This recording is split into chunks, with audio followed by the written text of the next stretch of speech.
Good morning, students. Today in science class, we will continue chapter 5, that is adaptation in plants. I had already explained you that plants are classified into terrestrial and aquatic on the basis of their habitat.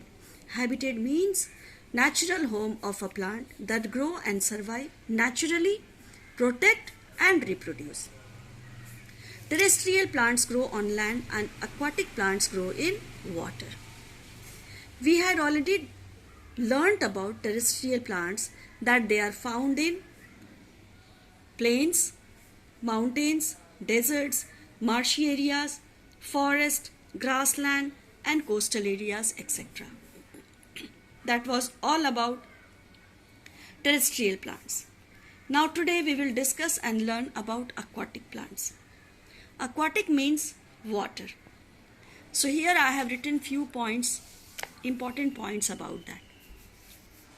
Chapter 5, Adaptation in plants. Aquatic plants. Plants that grow in water are called aquatic plants. Aquatic plants are of three types: floating plants, fixed plants and underwater plants. So let's talk about floating plants first. Floating plants. Some aquatic plants float freely in water. They are either spongy or lightweight, so that they can float on water. So these are the two plants that float in water very easily because of the spongy and lightweighted. Duckweed and water hyacinth are called floating plant. And this duckweed plant, this is the picture of duckweed. This duckweed plant can kept in the aquarium also. Now the second plant is fixed plant. Fixed plant. Plants like water lily and lotus have roots that fix the plant in the mud at the bottom of the pond. They have thin, long and hollow stem. Their stem is like a pipe. They have broad leaves, that is plate-like, that float over the surface of water. And a waxy coating, their leaf is waxy coating, that is present on the surface of leaves, which prevents them from rotting.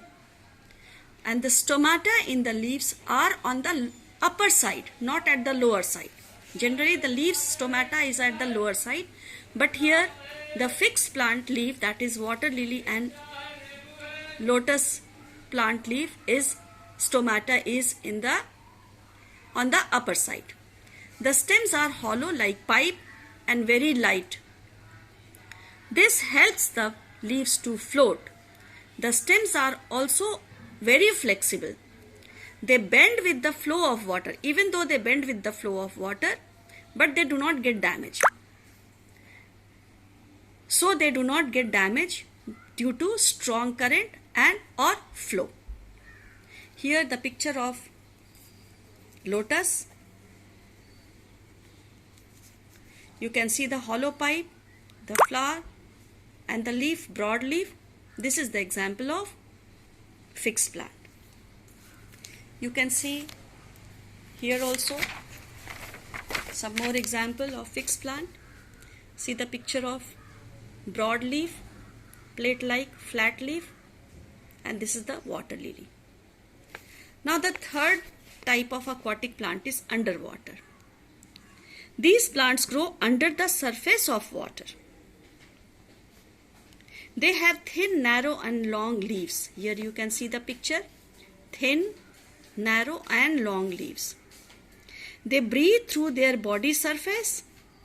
They absorb carbon dioxide given out by aquatic animals like fish and other aquatic animals, and keep the pond clean. Yes, this is very important. So they absorb carbon dioxide given out by aquatic animals and they keep the pond clean. And this plant give out oxygen which is taken by water animal. Tape grass and pondweed are the example of underwater plant. So the example of underwater plant is tape grass and pondweed. The example of fixed plant is water lily and lotus, and the example of floating plant are duckweed and water hyacinth. Here you can see the picture of tape grass. Now let's know more. Tape grass and duckweed plants are kept in aquarium. They clean water by removing carbon dioxide breathed out by aquatic animals like fish. Is that clear, students? Go through the video very nicely and do the worksheet based on that. Have a good day.